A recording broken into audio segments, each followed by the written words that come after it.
Magandang araw mga kakwentuhan! Bagong araw, bagong kwento na naman. Kwentong siguradong mapupulutan ng aral at magbibigay inspirasyon sa buhay. Sa araw na ito, atin nang pakinggan ang kwentong pinamagatang Abandonadong Anak.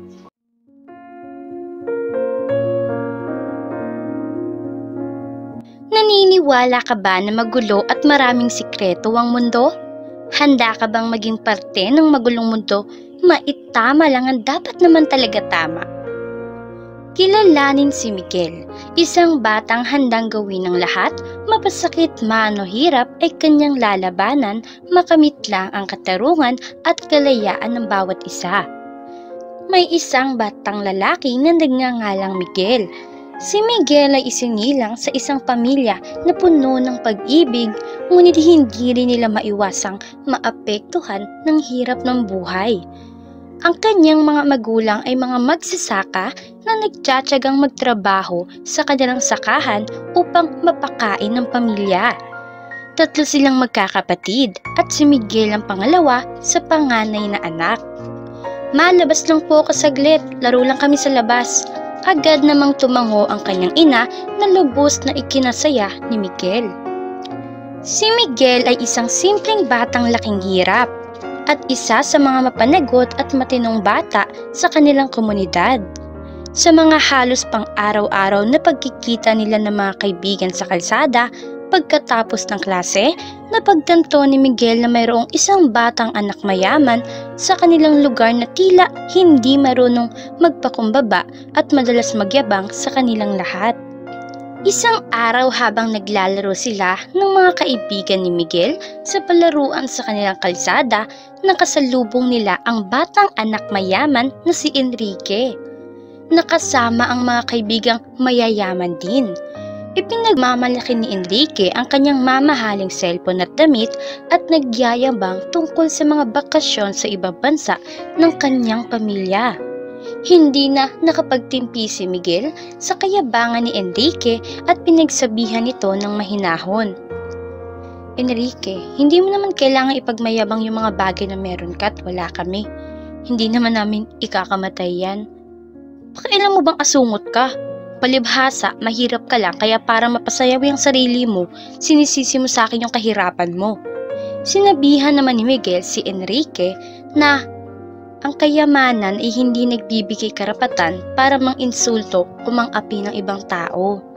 Iniwasan niyang maapektuhan ng yabang at pagmayabang ni Enrique, ngunit hindi siya nagpabuli. Ngunit dahil hindi sanay si Enrique na sinasabi ang kanyang mga kahinaan, sumabog ang galit nito. Nagmura siya at tinawag na mahirap si Miguel. Ipinagtanggol ni Miguel ang kanyang sarili at sinabing mas maaring maging mahirap ang puso ni Enrique dahil sa kanyang ugali kaysa sa kanyang kalagayan sa buhay. Nagkaroon sila ng malalim na pagtatalo sa kalsada at maging ang mga kaibigan nila ay hindi makapagpigil sa kanilang pag-aaway. Nang mapagod na sa pag-aaway, napagtanto ni Miguel na ang kanilang pagtatalo ay walang kabuluhan at nagdadala lang ng karagdagang tensyon sa kanilang komunidad. Nagdesisyon siyang humingi ng paumanhin kay Enrique para sa kanyang sariling kapayakan at para sa kanilang magkasamang mga kaibigan. Matapos ng ilang araw, nagkausap sina Miguel at Enrique. Nagsimula silang magkaunawaan at naging magkaibigan. Natutunan ni Enrique ang halaga ng pagiging masunurin at hindi pagyayabang, habang natutunan ni Miguel na ang pagpapatawad at pag-uunawa ay mahalaga rin sa pag-aasam ng kapayapaan. Ang pag-aaway na ito ay nag-udyok ng pagbabago sa buhay ng dalawang bata. Nagtulungan silang magbagong buhay at nagkaroon ng mas lalim na pagkakaibigan. Ipinapakita nito na ang pagkakataon para sa pag-aasam ng pag-asa at pag-unlad ay maaari magsimula sa pagpapatawad at pagkakaunawaan. Sa murang edad ni Miguel, natutunan na niyang mangarap. May hilig siyang makinig sa mga kwento tungkol sa mga tanyag na tao na nagmula sa kanilang simpleng buhay at nagtagumpay sa kanilang mga pangarap. Ipinangarap ni Miguel na isang araw magkakaroon siya ng magandang buhay at makakatulong sa kanyang mga magulang. Katulad ng kanyang naririnig, subalit sa paglipas ng panahon, nag-umpisa ang mga pagsubok sa buhay ni Miguel. Nang makaisang araw, iniwan siya ng kanyang magulang upang magtrabaho sa ibang bansa. Iniwan si Miguel sa pangangalaga ng kanyang mga kamag-anak na hindi rin ganoong may kaya. Ito isang napakalungkot na araw para kay Miguel, ngunit hindi niya pinabayaang mawala ng pag-asa. Dahil sa hindi naman inaasahan ni Miguel ang ganoong magiging takbo, ay kaysa maging sutil, mas pinili niyang magsikap. Bata pa lamang kasi ay maalam na si Miguel, kaya naman sinabuhay niya rin ang paniniwala na may dahilan ng bawat bagay kaya't nangyayari. Labis na nagluksa si Miguel sa biglaang pag-alis ng kanyang ina papuntang ibang bansa at sa pagkamatay ng kanyang ama. Ito ay isang malupit na pagsubok sa kanyang buhay na nag-iwan ng malalim na bakas sa kanyang puso. Ang mga pangyayaring ito ay nagdulot ng mga emosyon na mahirap labanan tulad ng lungkot, pangungulila at pagkabahala. Sa mga unang araw ng kanyang pag-iisa, nahihirapan si Miguel na harapin ang mga pang-araw-araw na gawain at mga responsibilidad sa bahay. Ngunit habang nagtatagal, nagsimula siyang mag-ayos at magtanghak maging matatag. Ipinangako niya sa sarili na gagawin ng lahat para mapanatili ang kanyang pamilya na maayos kahit wala na ang kanyang ina at ama. Nag-aral si Miguel ng mga bagong gawaing bahay tulad ng pagluluto at pangangalaga sa mga kapatid. Nagtrabaho siya pagkatapos ng klase para makatulong sa gastusin ng pamilya. Ang kanyang determinasyon na panatilihin ang samahan ng kanyang mga kapatid ay nagkaroon ng positibong epekto sa kanilang buhay. Ngunit mapaglaro ang tadhana para kay Miguel.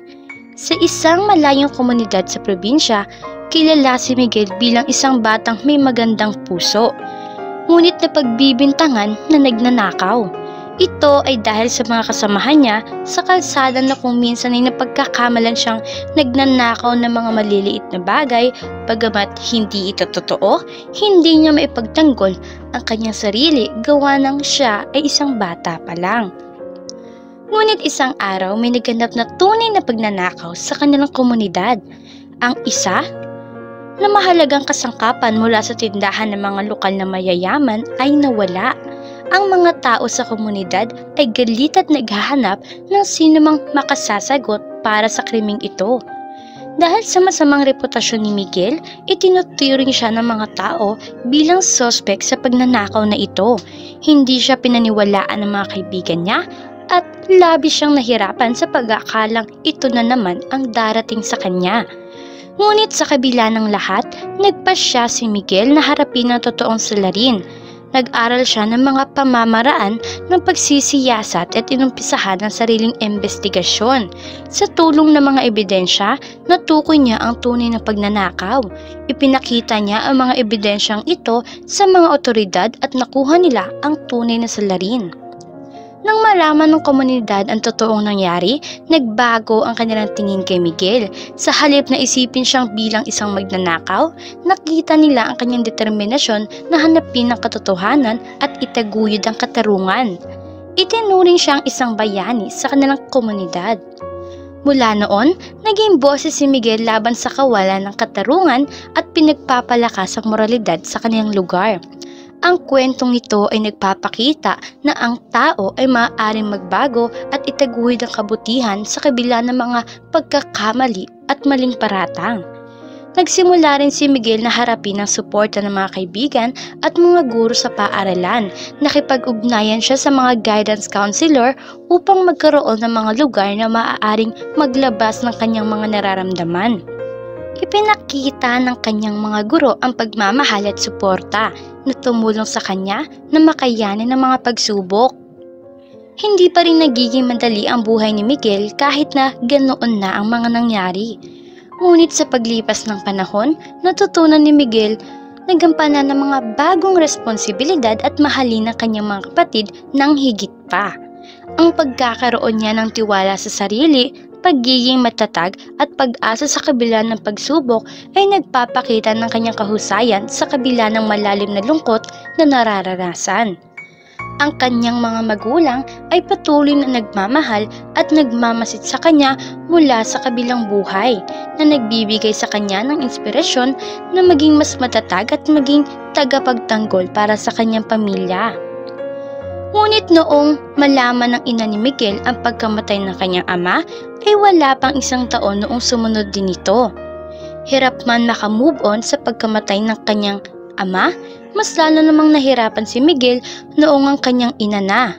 Bukod kasi sa maliit pa ang sumunod sa kanya, nag-asawa naman ng maaga ang kanyang ate kaya hindi na rin ito maaasahan pa. Kaya naman tanging si Miguel lang ang nagtatrabaho para buhayin siya at ang kanyang natitirang mga kapatid. Sa kabila ng pagkawala ng kanyang mga magulang, hindi bumitaw si Miguel sa kanyang mga pangarap. Nagpursige siyang mag-aral ng mabuti at tagumpay na paging isang kung ano man siya ngayon.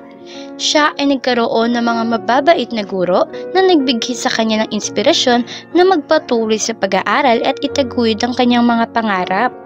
Bilang isang masipag at masinop na estudyante, nakamit ni Miguel ang mataas na marka at maraming parangal sa paaralan. Isinilang ang kanyang pangarap na makapagtapos ng kolehiyo at maging inhenyero.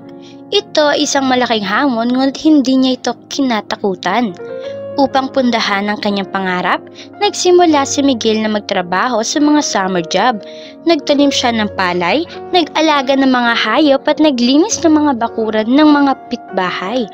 Sa bawat natipuhan niyang pera, ito ay iniipon niya para sa kanyang kolehiyo. Ngunit sa kanyang estado ng buhay, hindi niya inaasahan ang balita. Hindi niya ama ang namatay. Hindi niya ina ang binurol. Ang mga ito pala ay ang mga nawawalang kakambal na kanyang magulang at wala ni isa sa kanila ang may alam kung sino ang may pakana. Nang magtapos si Miguel ng mataas na paaralan, nakuha niya ang isang scholarship na nagbibigay ng libreng edukasyon sa isang prestigiyosong kolehiyo. Ito ay isang biyayang hindi niya akalaing darating at nagpasalamat siya ng lubos sa mga taong sumuporta sa kanya. Nagpakitang gilas si Miguel sa kolehiyo at nagpunyagi na makamit ang kanyang pangarap na maging isang inhinyero. Noong New Year kasi ay umuwi ang magulang ni Miguel na talaga namang hindi nila inaasahan. Dahil sino nga ba mag-aakalang ang pamilya o magulang na kanilang inakalang patay ay muling dadating? Pakiramdam nga ni Miguel ay hindi niya yung totoong magulang. Ngunit noong napag-usapan ng masinsinan, nagkalinawagan ay tsaka lamang sila nagkaunawaan. Muli, ito ang kwento ng buhay ni Miguel kung saan hinamon man ng tadhana ay hindi siya nagpatalo at tinatagan ng loob upang sa hinaharap ay maging isa siyang kung ano man siya ngayon. Maraming salamat sa panonood mga kakwentuhan. Huwag kakalimutang mag-subscribe at pindutin ang notification bell para lagi kayong updated sa ating mga bagong istoryang mapupulutan ng aral at inspirasyon sa buhay. Hanggang sa susunod nating istorya mga kakwentuhan.